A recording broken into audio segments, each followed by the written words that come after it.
नमस्कार। हम लोग आज शुरू कर रहे हैं बिहार शिक्षक बहाली को देखते हुए एससीईआरटी के क्लास 9वीं के पहला चैप्टर, जिसमें पहला चैप्टर जो है इतिहास का, वो है भौगोलिक खोजें। तो आइए हम लोग देखते हैं इसको।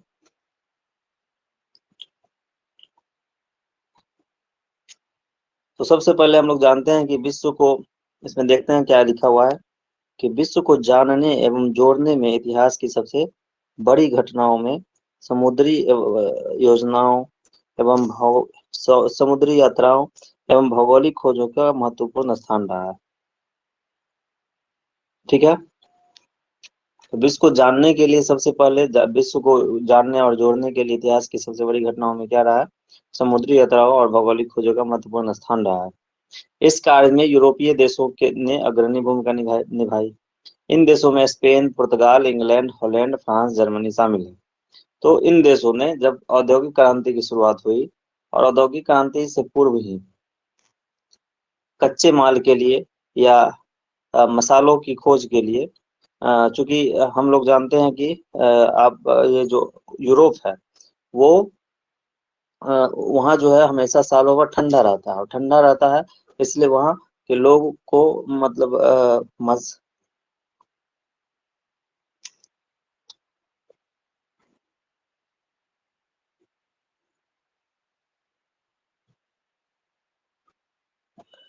नमस्कार। एससीईआरटी के कक्षा 9वीं के प्रथम इतिहास का प्रथम चैप्टर है भौगोलिक खोजें, जो बिहार शिक्षक भर्ती परीक्षा के दृष्टिकोण से अहम है। तो आइए हम लोग शुरुआत करते हैं आज से। 9वीं से शुरू करेंगे हम लोग और बहुत जल्द ही इसको कवर कर लेंगे। तो सबसे पहले हम लोग देख रहे हैं कि भौगोलिक खोजें फर्स्ट चैप्टर है, उसमें उसको हम लोग देखते हैं कि क्या है इसमें। तो भौगोलिक खोजें विश्व को जानने एवं जोड़ने में इतिहास की सबसे बड़ी घटनाओं में समुद्री यात्रा एवं भौगोलिक खोजों का महत्वपूर्ण स्थान रहा।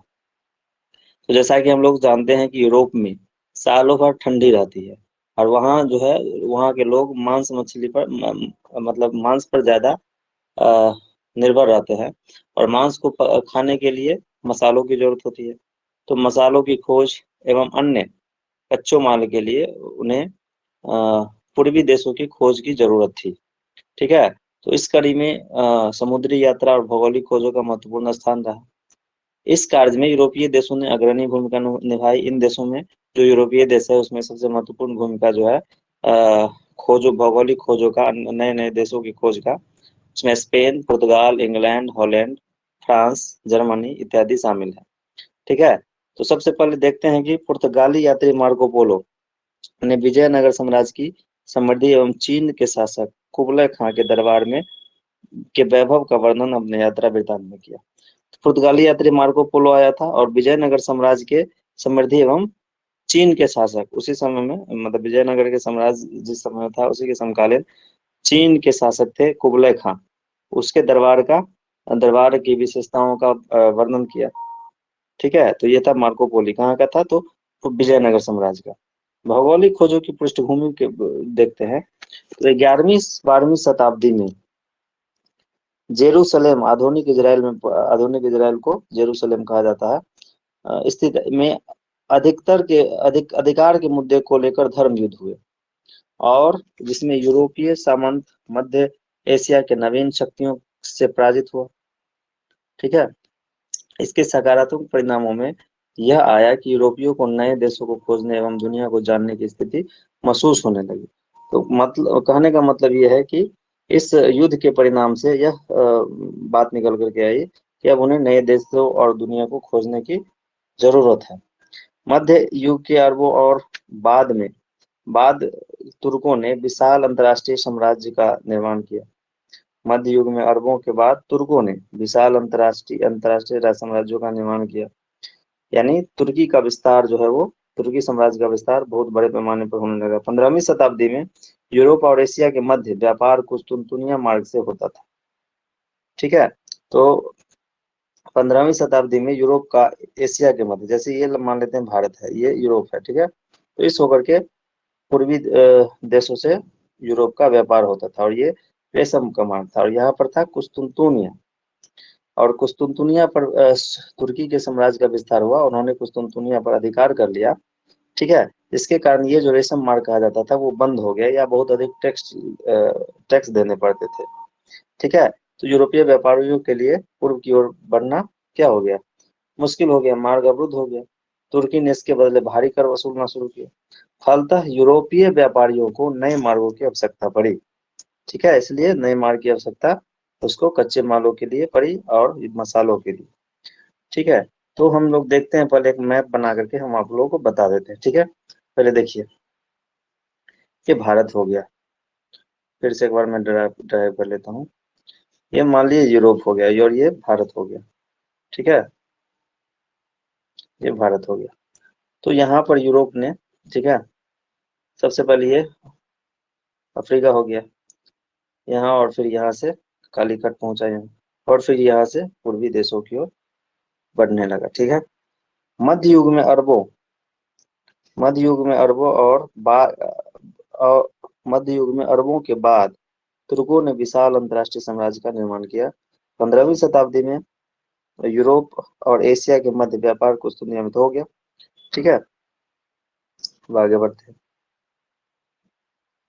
यूरोप वासियों ने कंपास के ज्ञान अरबों से सीखा। कंपास क्या होता है, कंपास होता है एक चुंबकीय छड़ होता है, सुई होता है, जो दिशा बताने के काम आता है। हम सभी जानते हैं कि स्वतंत्र चुंबक के छड़ को अगर धागों से बांध करके उसको क्या कर दिया जाए, घुमा दिया जाए, तो भी वो हमेशा नॉर्थ, इसको कहते हैं नॉर्थ पोल और इसको कहेंगे साउथ पोल में रहता है। और इसी सुई का इस्तेमाल समुद्री यात्री जो है दिशा के रूप में करता था, यानी दिशा सूचक के रूप में यूज करता था, ठीक है।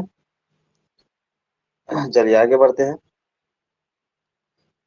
पुर्तगालियों ने, तो यूरोप वासियों ने कंपास का ज्ञान कहाँ से सीखा, अरबों से सीखा। पुर्तगालियों ने एक नई जहाज एवं हल्के एवं तेज चलने वाला, हल्का जहाज था और तेज चलने वाला था, उसका नाम था कैरावेल, ठीक है। तो कैरावेल ध्यान रखना, कैरावेल बनाए। उसके बाद 1488 में पुर्तगाल व्यापारी बार्थोलोमेव डियाज अफ्रीका के पश्चिमी तट होते हुए दक्षिण अफ्रीका के दक्षिणतम बिंदु, हाँ, अंतर उत्तम आशा अंतरिक्ष पर पहुंचा। तो ये भारत है और ये दक्षिण अफ्रीका है, मान लीजिए। तो इसके दक्षिणतम बिंदु उत्तम आशा पर कौन पर पहुंचा, बार्थोलोमेव डियाज। चलिए आगे है। 1482 में क्रिस्टोफर कोलंबस द्वारा अमेरिका की खोज की गई। अमेरिका की खोज हम लोग सभी जानते हैं कि 1492 में हुई, ठीक है। किसने किया, क्रिस्टोफर कोलंबस ने। 1498 में पुर्तगाल का ही नाविक वास्को डी गामा उत्तम आशा अंतरिक्ष होते हुए भारत के मालाबार तट केरल के कालीकट पहुंचा, और वहां पर स्थानीय शासक कौन था, जमोरिन ने उसका स्वागत किया। भारत के व्यापारी भारत के व्यापारी अब्दुल मजीद की भेंट वास्को डी गामा से दक्षिण अफ्रीका में हुई थी, तथा इसी के सहयोग से वो भारत आने का सिद्ध मार्ग मिला। तो कहने का मतलब है ये भारत था, और यहाँ पर अफ्रीका में उत्तम आशा अंतरिक्ष में यहाँ पर गुजरात का व्यापारी था। ये जो अब्दुल मजीद था गुजरात का व्यापारी था, और इन्होंने ही बताया भारत का रास्ता किसको, कोलंबस को।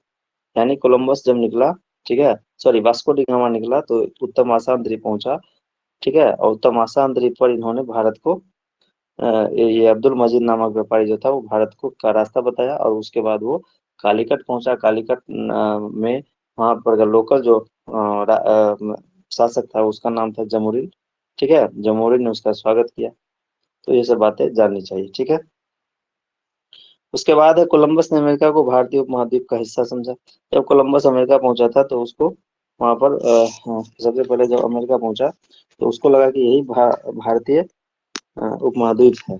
और वहां पर लोग मतलब आदमी का जो कलर था वो रेड था, इसलिए उसको रेड इंडियन कहा जाता है। आज भी अमेरिका में रेड इंडियन प्रजाति है, ठीक है। चलिए आगे बढ़ते हैं। बाद में स्पेन निवासी नाविक अमेरिकी बेसुच्ची में ने इस एक नई द्वीप बताया। बाद में अमेरिकी वेस्पुची नामक ये यात्री था, वो वहां पहुंचा और उसका उन्होंने कहा यह एक नया द्वीप है, और उसका नाम रखा अमेरिका, यानी अमेरिकी वेस्पुची के नाम पर ही अमेरिका का नाम अमेरिका पड़ा। 1599 में मैगलन ने पूरी दुनिया का चक्कर लगाया। पूरी दुनिया का चक्कर लगाने वाला पहला यात्री कौन था, मैगलन, ठीक है।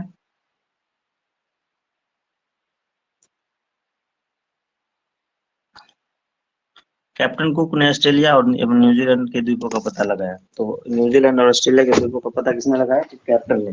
ठीक, चलिए आगे बढ़ते हैं।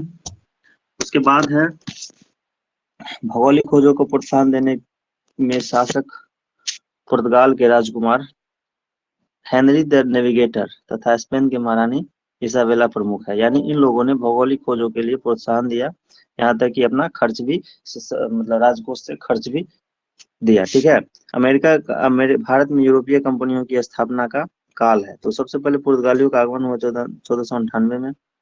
ठीक है, अंग्रेजी ईस्ट इंडिया कंपनी की स्थापना 1600 ईस्वी में। डच कंपनी का स्थापना 1602 ईस्वी में। फ्रांसीसी कंपनी का स्थापना 1664 में। डेनिश 1616 एवं स्वीडिश 1731। ठीक है,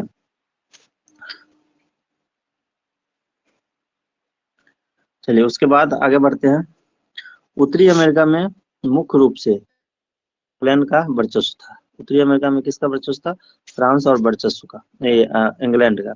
उत्तरी उसके बाद इसी में आ जाता है, एक मिनट सॉरी, ये दूसरा चैप्टर है जिसको हम लोग अगले क्लास में पढ़ेंगे।